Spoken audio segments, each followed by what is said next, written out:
The Horus heresy had reached its breaking point. The galaxy was already burning. Istvan III had become the first great betrayal. Istvan V had shattered 3 loyal legions. Entire star systems had declared for the War Master. And with every passing victory, Horus moved one step closer to Terra. But military strength alone would never be enough. The Emperor had ruled mankind for centuries. He had conquered old Earth, forged the Primarchs, created the Space Marine legions. If Horus truly intended to kill his father, he needed more than armies. He needed power equal to the Emperor's own, power hidden long before the Great Crusade ever began. The key to that power lay on a forgotten world called Molech. But before Horus could reach it, he had to recover something far more valuable than a weapon. He had to recover his own memories. The search began on the ruined world of Dwell. Once it had been famous for a single place, the Mausolithica, a colossal archive unlike any other in the Imperium. It did not preserve books, it preserved lives. Within its endless vaults rested the memories of billions who had lived and died across countless generations. Every triumph, every failure, every secret, every forgotten truth. The sons of Horus seized the complex without mercy. To the Legion, it was simply another strategic objective. To Horus, it was the answer to a question that had haunted him since Davin. There were gaps inside his mind, entire years he could not remember, places that felt strangely familiar despite having no memory of ever visiting them.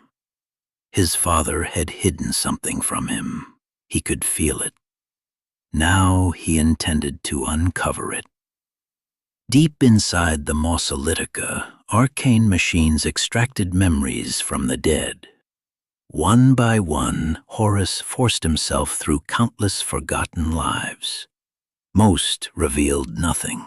Fragments of ordinary existence, faces without names, worlds long since destroyed. Then he found it. A single memory, ancient, buried deeper than all the others. Long before the Imperium existed, the Emperor himself had traveled to Molech. Not with an army, not with the Thunder Warriors, alone. He had entered a mysterious gateway hidden beneath the planet's surface. When he emerged, he was no longer the same man. Something had changed, something powerful. Even more disturbing, every Primarch had once known about Molech. Every one of them. Then, somehow, those memories had been erased. Even Horus had forgotten. Until now. The discovery explained everything. The Emperor had never intended his sons to learn the truth. He had hidden Molech from them, buried it beneath layers of forgotten history, wiped it from their minds. Horus clenched his fist. He never trusted us. The thought spread through him like poison. Every lie, every secret, every hidden command, it all led back to one conclusion. The Emperor had never seen the Primarchs as sons, only as tools, only as weapons. The more Horus reflected on the revelation, the easier betrayal became to justify. If the Emperor had stolen godhood from Molech, then Horus would simply take that same power for himself. Nothing else mattered anymore. Not diplomacy, Not reconciliation, not even victory. Only Molech. Only the gate. Only the secret the Emperor had spent centuries trying to erase. At the heart of the ruined archive, Horus summoned two of his closest allies, Mortarion and Fulgrim. The three Primarchs stood together among the shattered memories of the dead. Horus looked at his brothers. The Emperor became a god on Molech. So will I. Neither of them yet understood the true meaning of those words. But before Horus could begin the journey, the Loyalists struck first. High above Dwell, 3 black gunships descended from the clouds. The attack came without warning. 3 black Fire Raptor gunships burst through the smoke above Dwell, diving directly toward the dome of revivification. Their commander was Shadrach Meduson, the last great leader of the shattered Iron Hands. Since the massacre on Istvan V, Meduson had waged a relentless guerrilla war against the traitor legions. He struck without warning, disappeared before reinforcements arrived, and left nothing but burning wreckage behind. This time, his target was unlike any before. 3 Primarchs stood beneath the dome: Horus, Mortarion, Fulgrim. Meduson knew he might never receive another opportunity like this. The Fire Raptors opened fire simultaneously. Assault cannons ripped through the glass ceiling. Hellstrike missiles followed only seconds later. The dome exploded into a storm of burning crystal and twisted steel. Entire sections of the structure collapsed. The ground shook beneath the bombardment. For one brief moment, it looked as though the attack had succeeded. The explosion swallowed every Primarch inside. Even Horus disappeared beneath the fire. The surviving Iron Hands pushed harder. This wasn't meant to be a battle. It was an execution. Then the smoke began to move. Mortarion emerged first. His ancient armor was scarred, his rebreather clouds of poisonous vapor. Without hesitation, he hurled silence. The massive war scythe spun through the air with impossible force. One Fire Raptor attempted to climb away. Too late.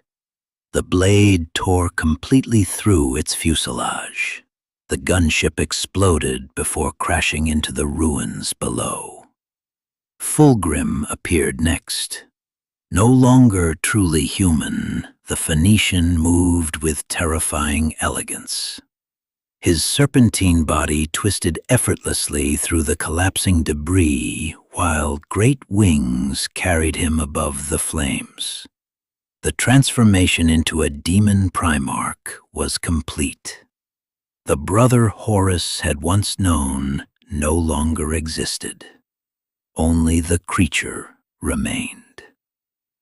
Finally, Horus stepped from the fire. His armor was blackened, his cloak burned, but he was alive.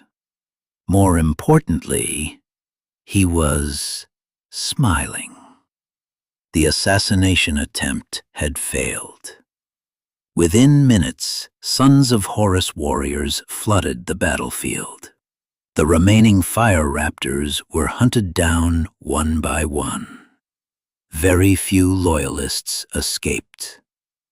When the fighting ended, Dwell had become another ruined world left in Horus's wake.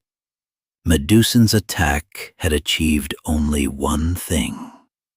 It reminded Horus that time was running short.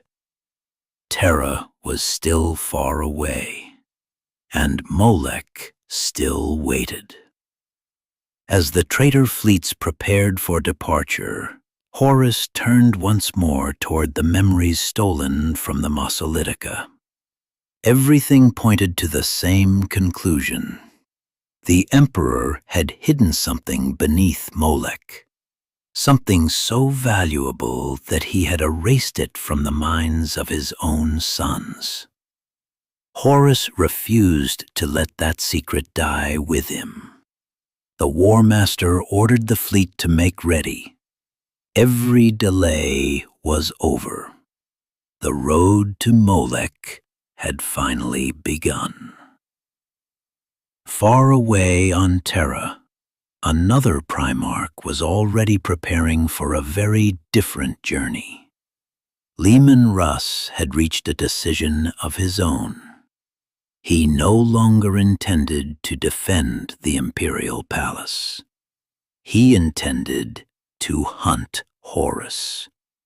And this time, one of the War Master's oldest sons would lead him there. While Horus prepared to leave for Molech, Terra prepared for something far more dangerous. A hunt. Deep within the Imperial Palace, Malkador the Sigillite sat across from Leman Russ as the two played an ancient strategy game known as Nefertafel. To an outside observer, it looked like little more than a board game. In truth, it was a discussion about the fate of the Imperium. Malkador believed Terra needed every loyal Primarch it still possessed. The palace would soon face the greatest siege in human history. Every warrior mattered. Every legion mattered. Leman Russ disagreed. The war ends with Horus. The Wolf King had spent months replaying every mistake in his mind. Prospero, Magnus, the burning of an entire world. He had followed the Emperor's orders without hesitation. Now another brother had become the true enemy. This time, Russ intended to finish the task himself. Malkador understood the risk. Sending a Primarch away from Terra weakened the palace, but allowing Horus to reach Terra unchecked might doom humanity entirely. There was only one realistic chance. Strike first. Strike directly at the War Master.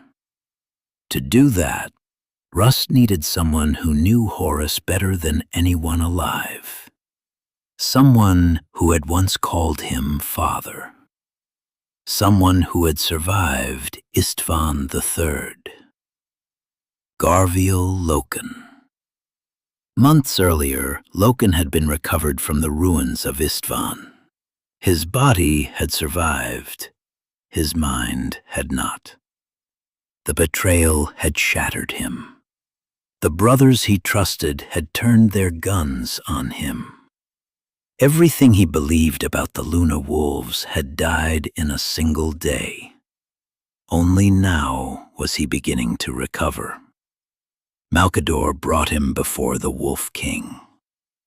Russ studied the former captain for several moments. "This won't be a rescue mission," he warned. Loken nodded.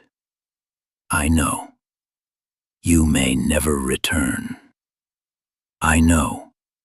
You may have to face your own legion.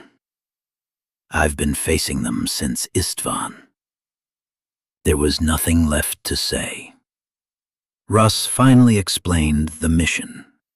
The Vengeful Spirit, Horus's flagship.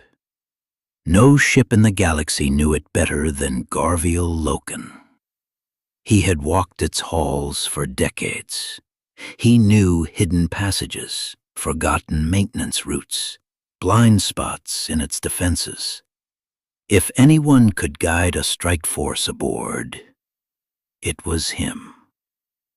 Loken accepted without hesitation, not because he believed he would survive, because the mission offered something he had wanted ever since Istvan. One final chance to face Horus. One final chance to look into the eyes of the father he had once loved. Malkador immediately began assembling a new force. Not a legion, not an army. A handful of warriors drawn from different legions. Each had rejected Horus. Each had remained loyal to the Emperor despite losing everything. Together, they would become the Knights Errant, and their first mission would take them into the very heart of the enemy, straight toward the Vengeful Spirit, straight toward the War Master himself. The Knights Errant were unlike any force the Imperium had ever assembled.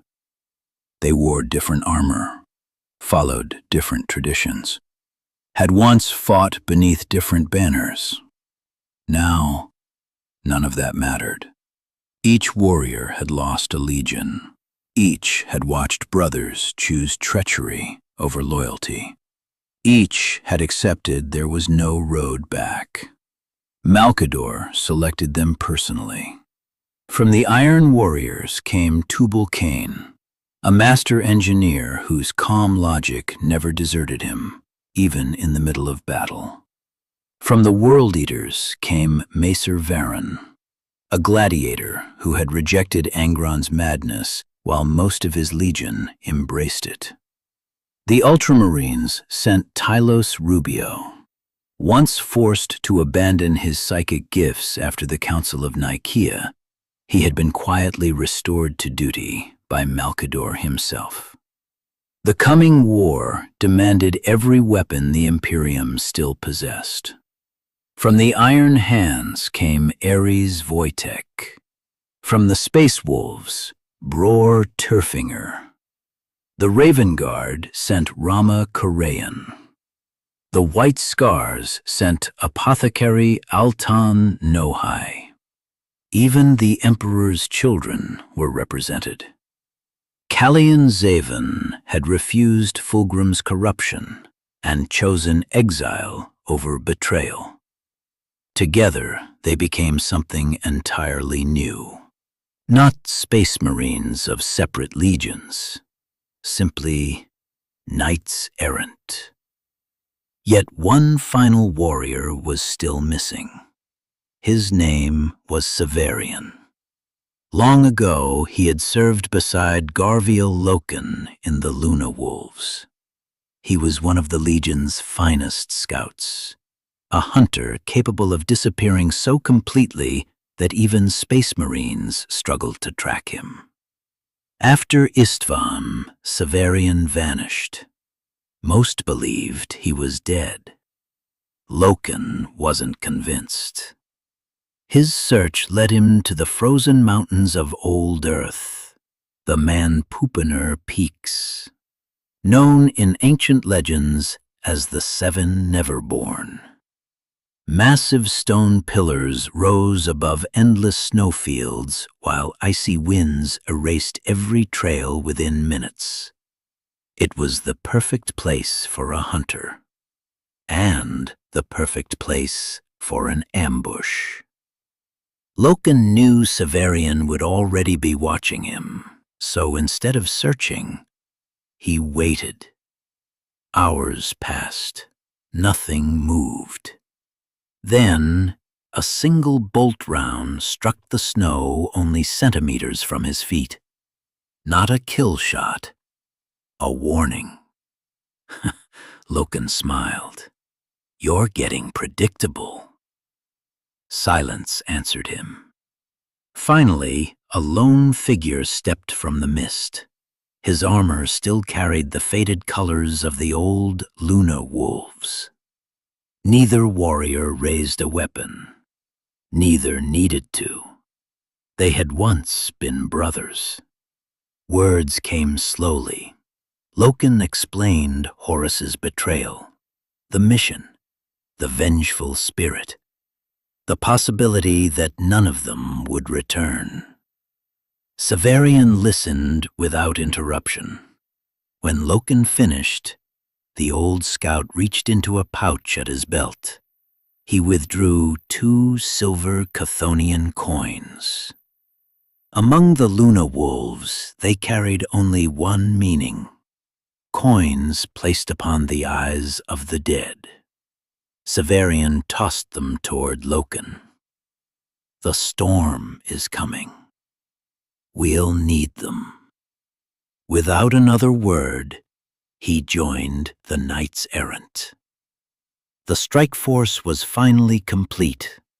Now only one thing remained: finding a way aboard the most heavily guarded ship in the entire galaxy. The mission began on Titan, not the legendary fortress the world would one day become, but a forgotten orbital prison hidden above its frozen surface. One prisoner still remained there, Mercedes Alaton. Years earlier, she had served as Horus's official remembrancer. She had witnessed the War Master before his fall, walked the halls of the vengeful spirit, seen things no outsider ever should. After Istvan, the Imperium imprisoned her, not because she had betrayed mankind, because no one could be certain she hadn't. Loken entered her cell expecting questions. Instead, he found silence. Mercedes barely recognized him. Her memories had been fractured by years of isolation and relentless psychic interrogation. The woman who had once documented the Great Crusade now struggled to remember her own past. Even so, one memory refused to disappear. She spoke of Euphrates Keeler, the first Imperial saint. Keeler had appeared to her in dreams again and again, each time repeating the same message: there is something Loken must carry. Hidden inside the cell was a small sealed box. Mercedes had protected it for years without fully understanding why. Loken carefully opened it. Inside rested a simple object: an empty Oath of Moment seal once carried by Eacton Cruz. To anyone else, it looked meaningless. To Loken, it was a reminder of everything the Luna Wolves had once stood for: honor, brotherhood, duty. All of it now buried beneath the name Sons of Horus. The discovery brought no comfort, only anger, because someone had knowingly left Mercedes to rot inside this prison. Someone who could have saved her years ago. That man was Eacton Cruz. When the old captain finally arrived, Loken's restraint vanished. He struck him without hesitation, again and again. Years of grief poured into every punch. You left her here! Cruz never defended himself, never fought back. He simply endured the blows. Before Loken could kill him, Tylos Rubio intervened. Psychic force held the former Luna Wolf in place. Moments later, another figure entered the chamber. Rogel Dorn, the Praetorian of Terra. His words silenced the room. Mercedes remained here by imperial order. The fewer who knew the truth, the greater her chance of surviving. Loken slowly lowered his fists. The anger remained, but he understood. This war had forced loyal men to make impossible decisions. Even Dorn carried burdens no one else could see. There was no more time for old wounds. The Knights Errant boarded a stealth vessel known as the Tarnhelm. Unlike ordinary warships, it carried no massive batteries, no glorious armor. Its purpose was infiltration.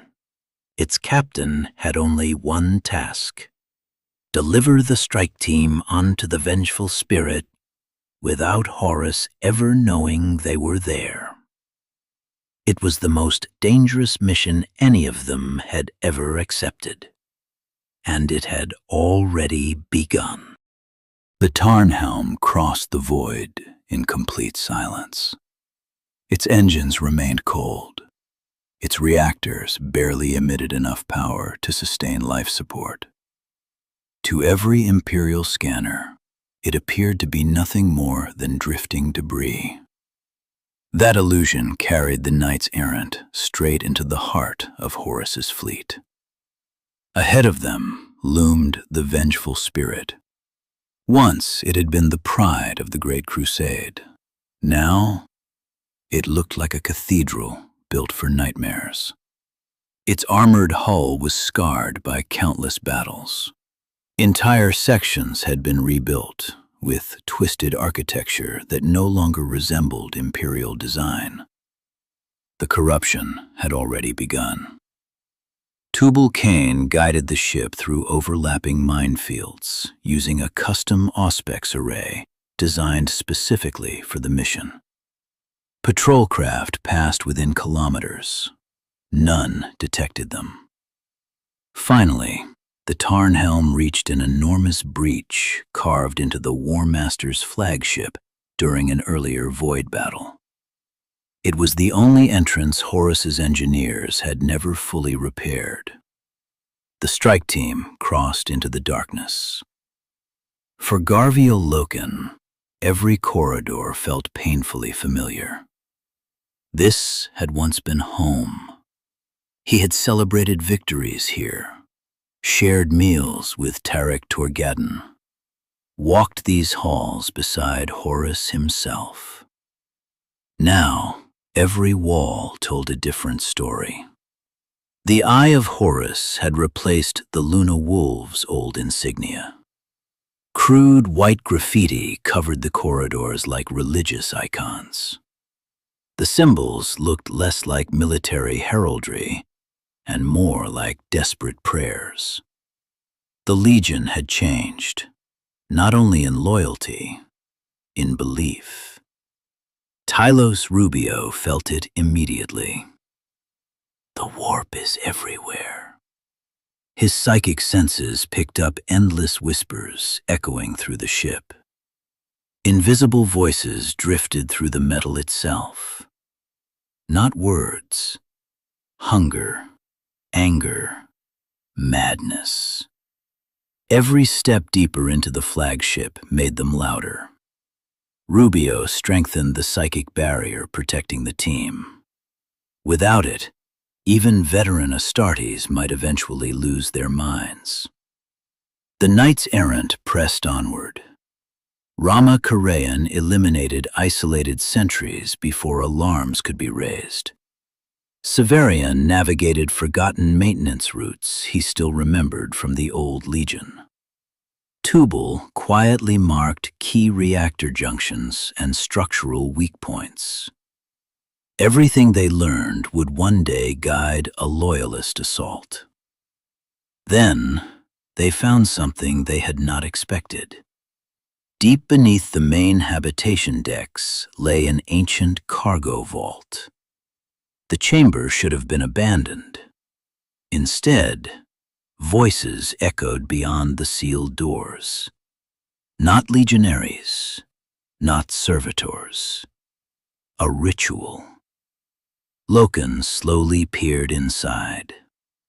Hundreds of hooded cultists surrounded a crude altar built from black stone and packed earth. The soil had come from Davin, the world where Horus had first fallen. Bound upon the altar lay a single Ultramarines legionary, still alive, unable to move. Standing before him was a face Loken recognized immediately. Surgar Targost, once a respected lodge master, now little more than a priest serving powers beyond reality. The sacrifice had already begun, and whatever Targost intended to summon, it was already listening. The ritual was already underway. Surgar Targost stood before the crude altar, his armor blackened by years of devotion to the War Master. Once, he had been a respected lodge master within the Luna Wolves. Now he served something far older than Horus. Around him, hundreds of cultists chanted in perfect unison. The words belonged to no human language. Each syllable seemed to twist the air itself. Bound upon the altar was an Ultramarines legionary named Proximo Tarchon. His armor had been stripped away. Ancient runes had been carved into his flesh. He was not the sacrifice. He was the doorway. Targost raised a ritual blade forged on Davin. Without hesitation, he drove it into Tarchon's chest. Blood poured across the altar. The chanting stopped. For one terrible heartbeat, nothing happened. Then the warp answered. The temperature inside the chamber collapsed. Candles burned black. Shadows stretched across the walls like living creatures. A voice echoed through the darkness, soft, mocking, familiar. I am Samus. Several cultists immediately fell to their knees. Others began laughing uncontrollably. The altar split apart. Black fire erupted from the wound in reality. The demon had arrived. Loken didn't wait another second. Now! The Knights Errant burst from cover. Bolter fire tore through the outer circle of cultists.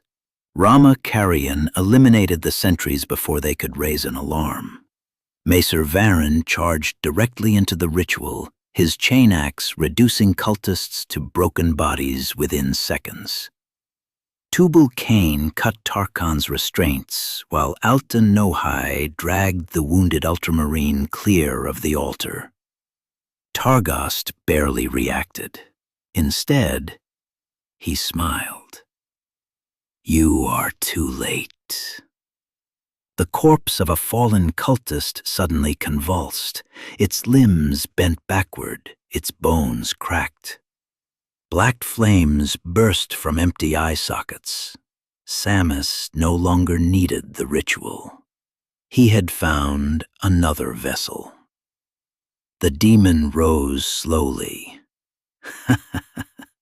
Its laughter echoed through every corridor surrounding the chamber. Even Rubio staggered beneath the psychic pressure. This isn't possession. It's manifestation. Bolter rounds struck the creature again and again. They passed harmlessly through burning flesh that wasn't truly flesh at all. Every shot simply disappeared into the warp. Loken knew this enemy. He had faced Samus before on 6319. He also remembered how that battle had ended. "Destroy the host," he shouted, "not the demon!" Tarchon understood immediately. Still bleeding from the ritual, the Ultramarine seized his fallen gladius. Ignoring the pain, he drove the blade deep into Targost's body. The Lodge Master's smile vanished. Samus screamed. The connection collapsed instantly. Black fire consumed Targost from within. The demon's enormous form began tearing apart as reality rejected it. Rubio unleashed every remaining fragment of psychic strength he possessed. Blue lightning engulfed the dying apparition.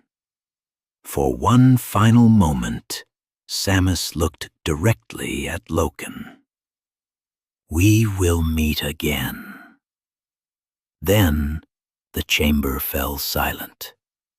The demon had been banished. But victory lasted only seconds. Heavy footsteps echoed through the corridors outside. Dozens of armored figures surrounded the chamber. Their black armor bore the Eye of Horus. Yet something about them was horribly wrong.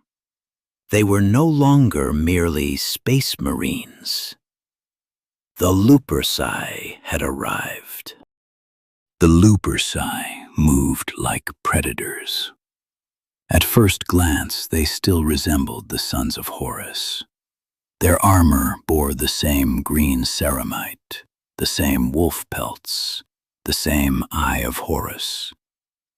But beneath the armor, they were no longer Astartes. Warp energy had reshaped them into something far more terrifying. Their muscles bulged unnaturally. Black claws pushed through armored gauntlets. Their eyes burned with crimson light. Every movement carried impossible speed. These were Horus's chosen, warriors who had surrendered themselves completely to chaos. Without a word, they attacked. The first Lupercus crashed into Macer Varen. The impact hurled both warriors through a stone pillar. Varen's chain axe tore across the creature's chest. It barely slowed.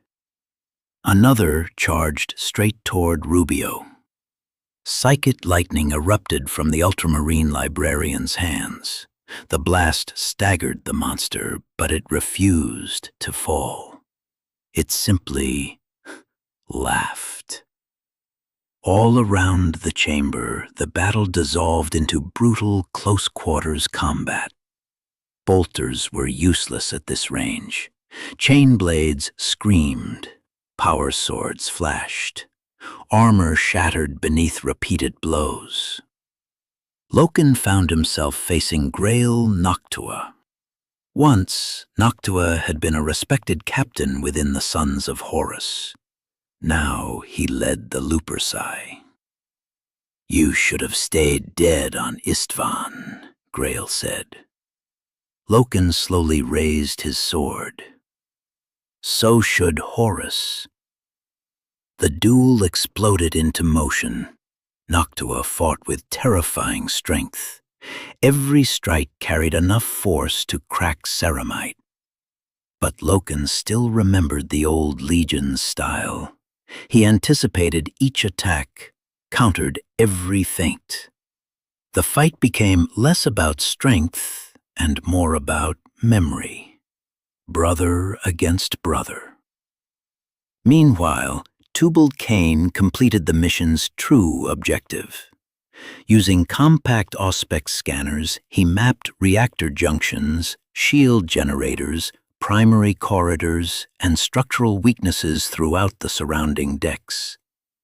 Every second they survived increased the Imperium's chances during the inevitable assault on the vengeful spirit. That information was worth more than any single victory. But survival was becoming impossible. More Lupercal poured into the chamber. Then ordinary Sons of Horus legionaries arrived behind them. The Knights Errant were being surrounded.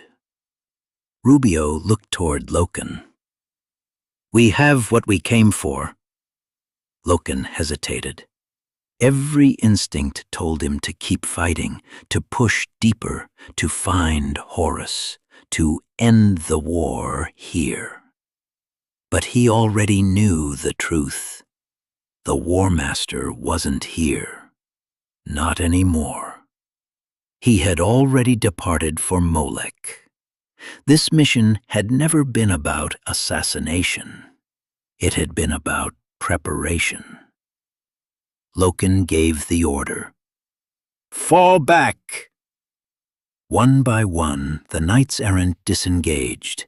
Severian covered the retreat with precise bolter fire. Korean eliminated pursuing legionaries from impossible angles. Varen remained behind just long enough to collapse part of the chamber, burying dozens of Luperci beneath tons of debris. The survivors sprinted toward the extraction point. Behind them, the vengeful spirit howled like a living beast. And somewhere far ahead, Horus had already reached the world where his destiny awaited. Molech. While the knights-errant fought for their lives aboard the vengeful spirit, the War Master had already reached Molech. Unlike Istvan, unlike Calth, this campaign was never about conquest.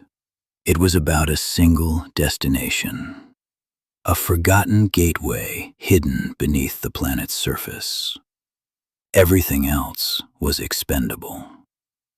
Molech was heavily defended. More than 50 million Imperial Army soldiers stood ready. The Ultramarines and Blood Angels maintained a powerful garrison. Towering night houses guarded the world's vast plains. Orbital defense platforms surrounded the planet. On paper, no invasion should have succeeded. Horus ignored the odds. His fleet arrived without warning. The first blow wasn't aimed at the surface. It struck orbit. Ancient transport vessels drifted silently toward the defense grid. Their engines were cold, their reactors almost lifeless. Imperial augurs dismissed them as abandoned wrecks. That mistake lasted only seconds. The so-called tomb ships suddenly came alive. Hidden reactors roared to full power. Their weapon batteries opened fire from point-blank range. Defense stations exploded before they could respond. Entire sections of the orbital blockade collapsed from within. The path to Molech was open. Thousands of dropships descended through the burning atmosphere. The invasion had begun. But Horus wasn't the only threat facing the defenders. Long before the traitor fleet arrived, corruption had already taken root on the planet. House Divine was among Molech's oldest night houses. Its warriors had defended the world for generations. Outwardly, nothing had changed. Privately, everything had. Raven Divine had secretly embraced an ancient serpent cult that promised perfection, freedom, and limitless power. The corruption spread quietly through his family. Loyalty became ambition. Ambition became murder. One by one, old oaths disappeared beneath whispered promises. By the time Horus landed, the betrayal had already begun. Across the battlefield, Imperial commanders believed House Divine still fought beside them. They were wrong. At the decisive moment, the knights turned. Thermal lances that should have struck the traitors instead fired into loyal Imperial lines. Entire armored formations vanished beneath torrents of superheated energy. Panic spread instantly. The betrayal shattered the defenders' battle plan. Horus watched from the front lines, exactly as he had hoped. Every civil war followed the same pattern. Trust collapsed first. Victory followed. The War Master advanced through the chaos with astonishing speed. Cities fell, fortresses burned, millions died. Yet Horus barely acknowledged the fighting around him. His eyes remained fixed on the distant mountains. Somewhere beneath them, the Emperor's greatest secret waited. And before this war ended, Horus intended to claim it for himself.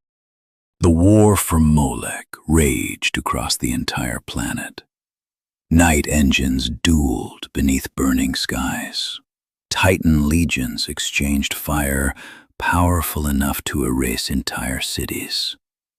Millions died. Yet none of it truly mattered, not to Horus. Every battle was merely another step toward the mountain known as Torgor. Buried beneath it lay the ancient gateway the Emperor had hidden from his sons. One final guardian still stood in his path. Olivia Sirica. She had watched over the gate for thousands of years, long before the Imperium, long before the Great Crusade. She understood exactly what waited beyond the sealed passage. If Horus entered, everything would change. She fought anyway, not because she believed she could defeat a Primarch, because delaying him, even for a few moments, still mattered. When Horus reached the chamber, Olivia stood before the massive obsidian gateway. Ancient wards shimmered across its surface. The seal still held. "For humanity," she whispered. Then she attacked. The duel ended almost instantly. Horus struck with overwhelming force. His lightning claw pierced straight through Olivia's body, driving her against the black stone behind her. Even mortally wounded, she refused to yield. Blood streamed down the ancient gateway. "Horus, there is still good within you. Remember it." The War Master didn't answer. He simply watched as her strength faded. Then he stepped toward the sealed portal. The gateway recognized him, not because of his name, because of his blood. The same blood that had once flowed through the Emperor's veins. Horus sliced open his own palm. Dark crimson drops fell across the obsidian surface. The ancient seals began to dissolve. Reality itself trembled. With a single strike from Worldbreaker, the gateway shattered. Beyond it waited no ordinary chamber, no hidden weapon, no forgotten vault. Only endless light, an impossible realm where time no longer existed. Horus stepped forward without hesitation. Outside, only seconds passed. Inside, entire lifetimes unfolded. He wandered through impossible worlds, fought battles against creatures beyond mortal understanding, faced visions of the Emperor, faced the ruinous powers themselves. The Chaos Gods did not simply offer Horus strength. They tested him, tempted him, destroyed him, rebuilt him, again and again. Years became centuries. Centuries became something even longer. When the trials finally ended, the War Master accepted their bargain completely. He no longer sought to rival the Emperor.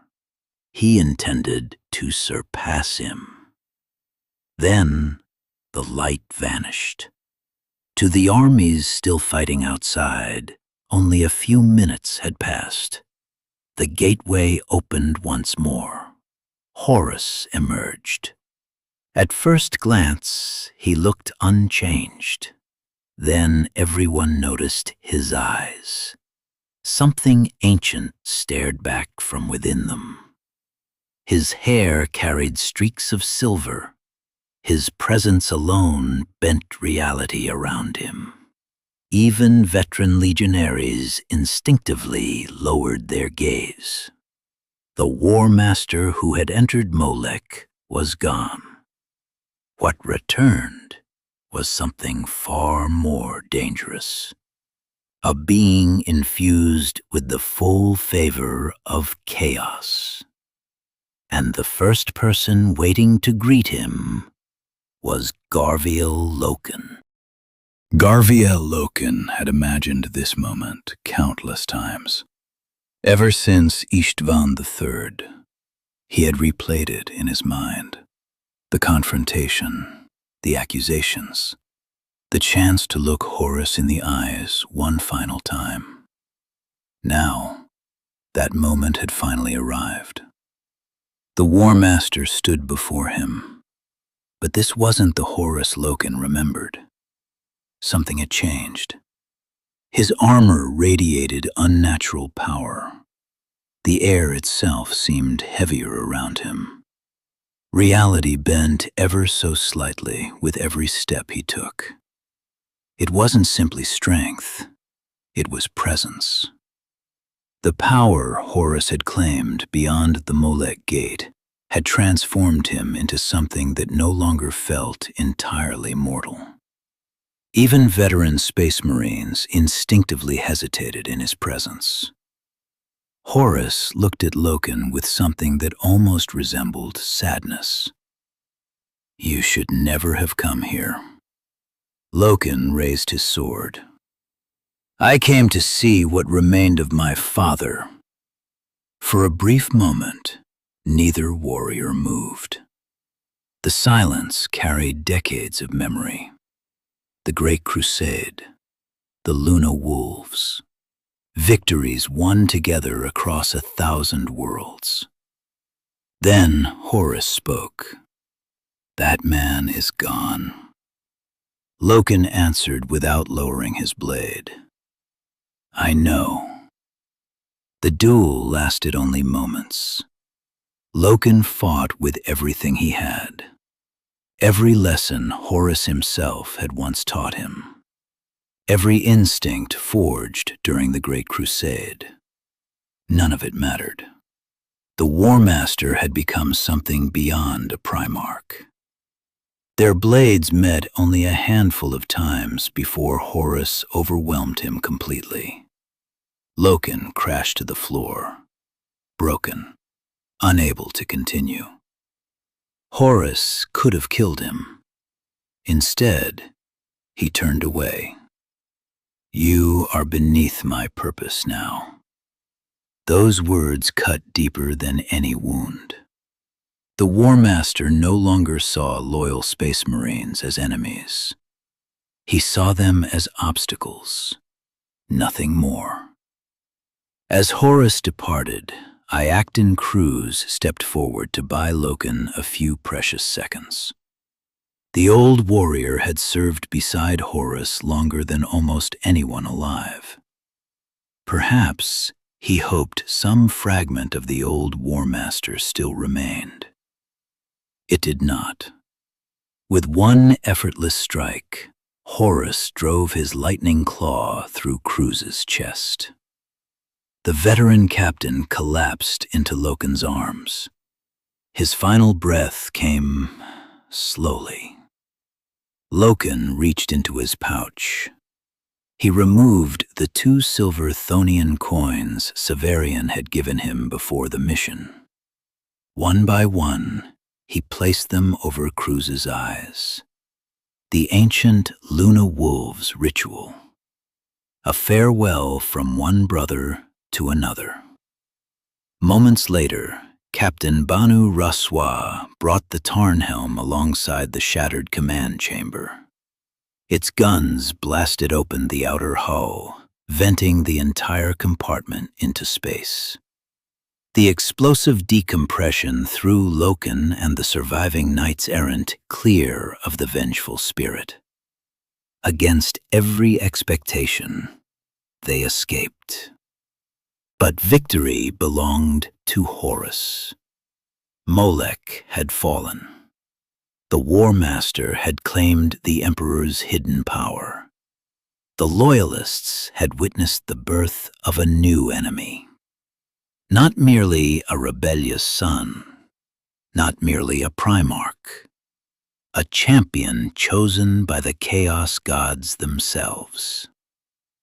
Across the galaxy, other tragedies unfolded.